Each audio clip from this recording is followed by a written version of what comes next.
दरबार में मैं सुयश अग्रवाल आप सभी का स्वागत करता हूँ। सभी को प्रणाम नमस्कार और सभी को मेरा प्रेम भरे हृदय से वंदन। हाँ, तो भाई देखो, हम लोग अपने जीवन को, अपनी लाइफ को सफल कब मानते हैं? देखो, हम लोग तो मैं नहीं कहूँगा, हम में से ज़्यादातर लोग, हम में से भी मतलब क्या, पूरी दुनिया में से ज़्यादातर प्रतिशत लोग अपनी लाइफ को सक्सेसफुल कब मानते हैं?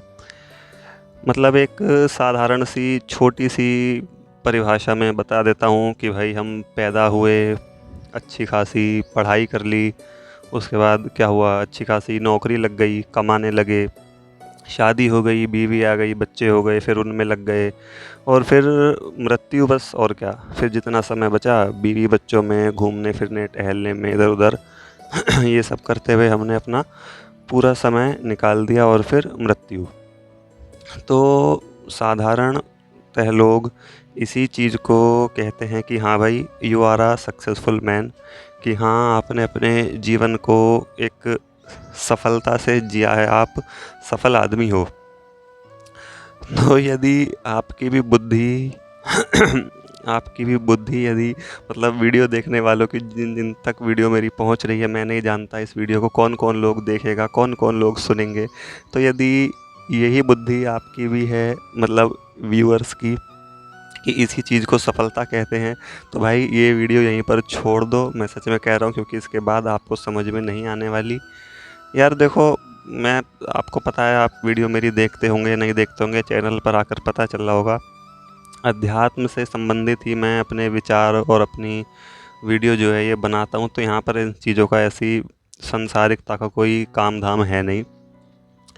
देखो यार, आगे बढ़ते हैं असली विषय पर, टॉपिक पर। श्रीमद् भागवत में कई लोगों को पता होगा, नहीं पता हो तो मैं बता दूं, इस संसार को, इस दुनिया को एक नाम दिया गया है।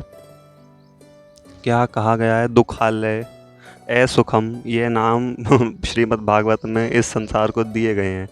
तो भाई देखो, जहाँ पर दुखालय यानी कि जो दुख ही दुख है, जहाँ पर भाई, जहाँ पर दुख ही दुख हैं, सुख है ही नहीं, तो वहाँ पर कोई कैसे सफल हो सकता है? मतलब कोई कितना भी कुछ भी कर ले, कितने ही ऊंचे मुकाम तक पहुंच जाए, जब उस चीज़ का अंत में परिणाम जो है, रिज़ल्ट जो है, समराइज़ करके जो सार निकल के आता है, हम जिसे कहते हैं किसी चैप्टर की समरी, उसमें हम देखेंगे सिर्फ 2 शब्द लिखे होंगे, वो होंगे दुख। जब वो है ही दुख, वहाँ पर सुख है ही नहीं, तो भाई बताओ हम कैसे सफल हो सकते हैं? आप खुद ही सोच विचार करके बताओ।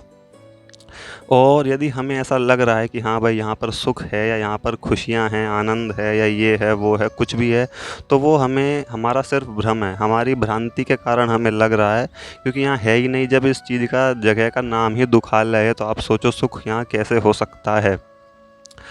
और चलो मान भी लेते हैं कि हमारे पास, हम, हमारी बुद्धि ऐसी है, हम लोग समझते हैं कि किसी के पास मान लो, या हमारे पास ही उदाहरण के तौर पर ले लो, सब कुछ है, धन संपत्ति, दौलत, यश, मान, ऐश्वर्य, वैभव, सब कुछ, जितने भी ये संसार की खुशियाँ होती हैं, तो भाई वो सफलता तो इस, देखो ध्यान से समझना कितनी बड़ी और गहरी बात है, इस दुख रूप संसार में रहने वाले इस शरीर की हुई ना।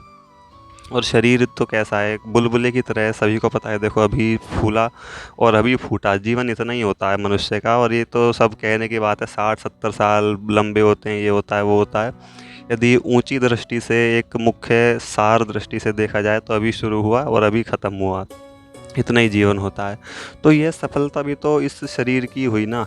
यदि यही, इन चीज़ों में हमको अपनी सक्सेसफुलनेस देखनी है कि हाँ घर बन गया, पैसा आ गया, सब काम धंधा, धन दौलत और मान सम्मान, ये सब हमारे पास असली ढंग से है, तो ये सफल हो गए, हम सक्सेसफुल हो गए, तो वो भी तो इस शरीर का हुआ ना। तो शरीर भी नष्ट हो ही जाना है। तो भाई ये बताओ, असली सफलता वो कैसे हुई? नहीं होगी, आप खुद ही सोच विचार करके बताना। अपने विचार थोड़े से, जो भी लोग देखें, मुझे नहीं पता 10 लोग देखेंगे या 1000 लोग देखें, कोई भी देखें, मैं तो चाहता हूँ जितने भी देखें, काम के ही लोग देखें। तो अपने विचार ज़रूर रखना कि हाँ, इसको सफलता कहते हैं कि नहीं कहते। अब देखो, असली सफलता की तरफ चलते हैं। जैसे हम स्टेप लेते लेते हमारे शरीर की उन्नति होती है, या कुछ भी कह लो, हम आगे बढ़ते चले जाते हैं। तो जब ये नष्ट हो ही जाना है तो देखो सफलता उसे कह नहीं सकते। लेकिन हाँ, भगवान ने घर गृहस्थी में संसार में भेजा है तो ये सब कर्म भी करने पड़ेंगे ही हमको। लेकिन मैं यहाँ बात कर रहा हूँ असली सक्सेसफुलनेस की, जो जीव की, एक इंसान की, एक मनुष्य की होनी चाहिए। तो वो असली इसको नहीं कहते हैं। असली किसे कहते हैं? इसी तरीके से हमारी असली सफलता कहते हैं हमारी आत्मा की सफलता को, हमारे हृदय की सफलता को। वो कैसे होती है? केवल भगवान का भजन करने से। भजन करते करते हमारी आत्मा जो है ऊंचे मुकाम पर पहुंचती चली जाती है, और उसी को कहते हैं असली सफलता, असली सक्सेसफुलनेस। क्योंकि देखो सभी को पता है, नहीं भी पता हो तो मैं बता दूं, आत्मा अजर अमर है, मरती नहीं, कभी उसका विनाश नहीं होता। अब यदि हमने इस जन्म में कुछ प्रतिशत सफलता प्राप्त कर ली है तो अगले जन्म में वो वहीं से शुरू होगी। तो इसको कहते हैं असली सफलता। यहाँ पर नष्ट नहीं हुई ना। लेकिन यदि ये वाली सफलता हमने नहीं कमाई तो अगले जन्म में जन्म होगा भी नहीं होगा, इंसान ही बनेंगे नहीं बनेंगे पहले तो यही नहीं पता। लेकिन पॉसिबिलिटी लेकर के चलो बन गए तो हमें यही सब चीज़ें फिर दोबारा से शुरू करनी पड़ेंगी। तो भाई सफलता टिकी ही नहीं, देखो तो असली नहीं हुई, प्रमाणित हो गया। प्रमाण देखो साफ है। तो भजन करने से ही हमारे, इसलिए मैंने टाइटल पर लिखा है भजन करने से ही जीवन की सफलता है।